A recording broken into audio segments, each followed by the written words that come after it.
So you see, the market-based activity is still there, not reduced at all.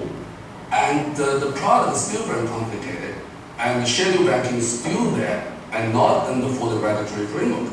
So our question will say, we need to carefully define when we say whether the financial sector will come back or is come back. It depends on how we define. In that sense, I would say the whole financial sector still have a long way to go. You say the banking sector is too big. Yeah. A show of hands in the audience, who agrees with that? The banking sector is too big. Panelists, who agrees with Jumin? Andre, you're nodding your head. No, everybody's blaming the banks, all these politicians. Remember here, Mr. Sarkozy was very critical 5 years ago on banks. But look, we are now talking that the industry effectively came back. We are making good profit, we are making good growth.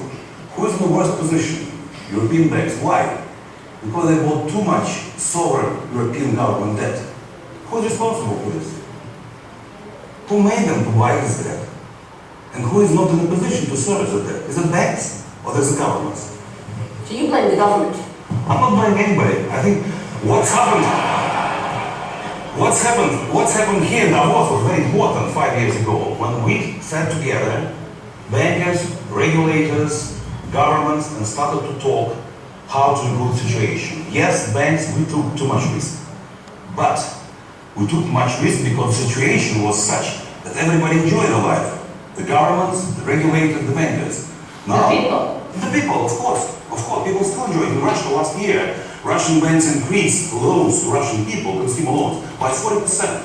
People borrowing, they enjoy it. They're buying flats, they're buying cars, they're buying other things. So, yes, we should have better regulation, but better, not necessarily more regulations. I recently spoke to one of the top officials in the Russian central bank. I said, what's your dream about the capital adequacy? He said, 100%.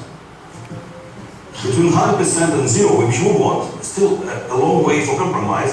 I think we should find this compromise and make the industry efficient, because this main subject of this Davos is resilient dynamism or growth. We will not achieve growth unless we have a proper financial industry which lend money, which provide money for further economic growth, and that's very top on the agenda for the whole global world economy.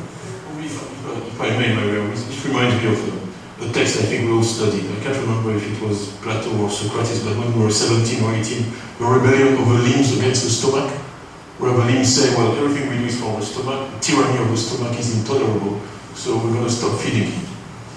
So of course they stop feeding the stomach and the body decays and everybody dies. So this whole debate about the financial sector is a false debate for me. You take a company like Prudential, we're the largest investor in the Indonesian economy, we're the largest holder of equity in the Jakarta Stock Exchange, we hold 30% of the Vietnamese government debt, we do the same thing in every country we are. Where does the financial sector start or stop? Where does the economy start or stop? It's so intricately linked. I think that's what we're all saying here. But we shouldn't throw the baby with the bathwater. Yes, there were issues. Yes, there were excesses. Excel was very clear about that. They have to be fixed. But we will not get any growth. And the economy, the world economy will not get out of the crisis in which it is without a functioning financial sector that can intermediate, finance companies, finance households, so people can go to work thinking that they have insurance on their house, so they can trade. There will be no trade without insurance.